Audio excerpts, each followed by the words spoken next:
新闻一开始含乡亲，咱紧来关心风台。风台中心即马是愈来愈靠近咱台湾陆地，对中南部的影响嘛愈来愈明显。赶紧来听气象署伫拄则8:40上新的说明。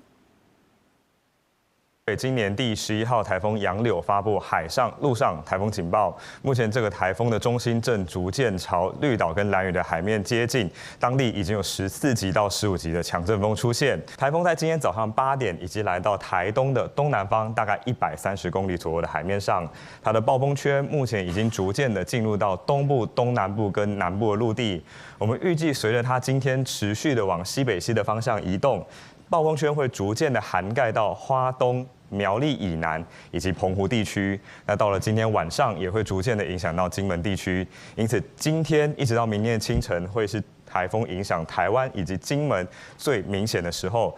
那台风眼相当的清晰可见哦。那台风眼周遭最厚实的云系目前正在影响绿岛跟兰屿地区。我们在兰屿的人工站已经出现了14级的阵风了。那另外在绿岛的自动站也侦测到14级的阵风。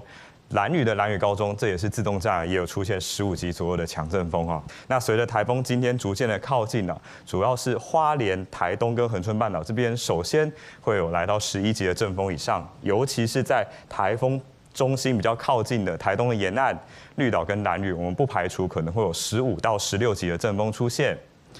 而台风在经过中央山脉来到西部平原的时候，包括在中部跟南部，尤其是南部的内陆地区，风力呢也会显著的增强。我们也是预期在云林以南的沿海，也可能会有11级甚至到12级左右的强阵风出现。而到晚间，台风进一步进入台湾海峡之后，影响到澎湖地区也可能会有14级到15级左右的阵风发生。所以主要的降雨呢，会是从东部地区以及南部的山区逐渐的开始。那我们预计在今天在花东的山区、高屏的山区可能会有大豪雨等级的降雨出现了。那白天在花东、恒春半岛地区可能就逐渐会有豪雨的状况出现。到了下半天，台风进入西部平原，进到台湾海峡之后，南部地区的降雨也会变得明显的增强。我们预计在嘉义以南也会陆续会有豪雨的出现哦。那整体来说，要到今天入夜之后，台风进一步往西移动。